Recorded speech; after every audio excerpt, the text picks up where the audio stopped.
मुझे तुम दासी नहीं बना सकते, क्योंकि मुझे वो स्वीकार्य नहीं।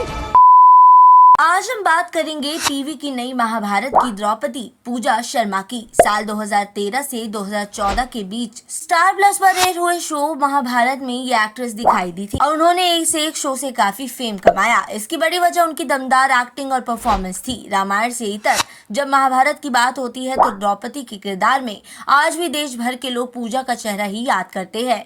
इसे एक सीरियल के बाद कुछ सालों तक पूजा कई सीरियल्स में दिखाई दी, लेकिन एक टाइम के बाद वो अचानक टीवी की दुनिया से गायब हो गई। सवाल ये है कि आखिर ऐसा क्या हुआ कि एकाएक एक्ट्रेस लाइमलाइट से पूरी तरह गायब हुई। इससे पहले आपको बता दें, पूजा दिल्ली से ताल्लुक रखती हैं। फेमिना मिस इंडिया 2006 में उन्होंने टॉप 10 में अपनी जगह बनाई थी। दूरदर्शन और एमटीवी जैसे चैनलों के लिए उन्होंने एंकरिंग भी की है। इसके बाद साल 2012 में उनके एक्टिंग करियर की शुरुआत हुई, जहां स्टार प्लस के ही एक शो तेरी मेरी लव स्टोरीज में उन्होंने एक छोटा सा किरदार निभाया। किसी को अब तक पूजा का नाम भी नहीं पता था, लेकिन ये पूरा सिनेरियो जल्द पलटने वाला था, क्योंकि अगले ही साल स्वास्तिक प्रोडक्शन की महाभारत के लिए पूजा शर्मा को कास्ट किया गया।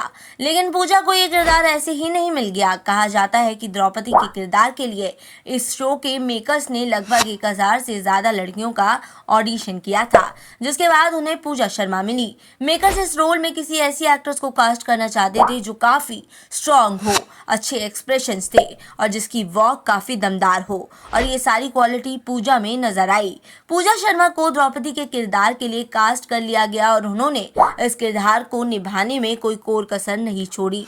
एक इंटरव्यू के दौरान उन्होंने रिवील किया कि कैसे चीरहरण के सीन के दौरान उन्होंने अपनी आंखों को लाल दिखाने के लिए संतरे के छिलके का इस्तेमाल किया। ऐसा करने के लिए पूजा को किसी ने नहीं कहा था, लेकिन अपने काम को परफेक्ट बनाने के लिए एक्ट्रेस ने ये रिस्क लिया। पूजा का इस लेवल का डेडिकेशन उनके परफॉर्मेंस में भी नजर आया। 2014 में शो खत्म हो गया और पूजा शर्मा को काफी फेम मिला, लेकिन फिर क्या? पूजा शर्मा को इतनी अच्छी परफॉर्मेंस देने के बाद भी किसी बड़े रोल के लिए कास्ट नहीं किया गया।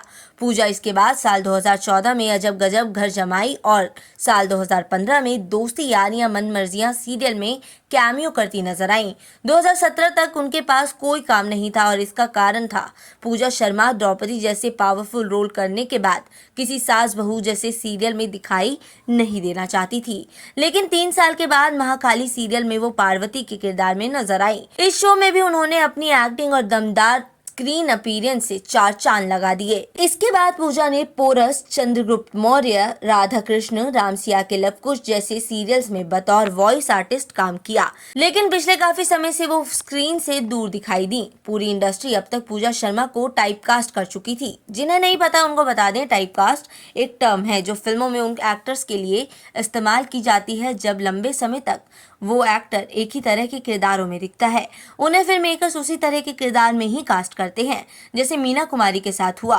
वो अपनी ज्यादातर फिल्मों में दुखियारी फीमेल लीड रोल में दिखाई दी। उन्होंने काफी लंबे समय तक ऐसे ही किरदार किए। लेकिन ऐसा भी नहीं है कि टाइपकास्ट का हमेशा नुकसान होता हो। जैसे सनी देओल और अमिताभ बच्चन को एक समय में लगातार एक्शन सीक्वेंस में शामिल किया गया। इसके बाद दोनों को ही एंग्री रोल्स में देखने के बाद ऑडियंस और मेकर्स बार बार उन्हें एंग्री रोल में देखना चाहते थे और आज भी उनकी पहचान है। पूजा का केस इससे उल्टा था। उन्हें आज तक माइथोलॉजिकल सीरियल्स के लिए टाइपकास्ट किया जाता है।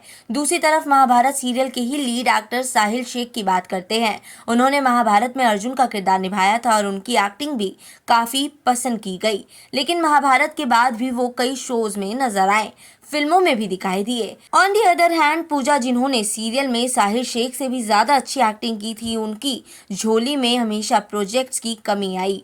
तो क्या ये कहना सही होगा पूजा शर्मा को उनकी दमदार एक्टिंग और पावरफुल परफॉर्मेंस की वजह से नुकसान उठाना पड़ा? आप इस बारे में क्या सोचते हैं? कमेंट सेक्शन में जरूर बताएं।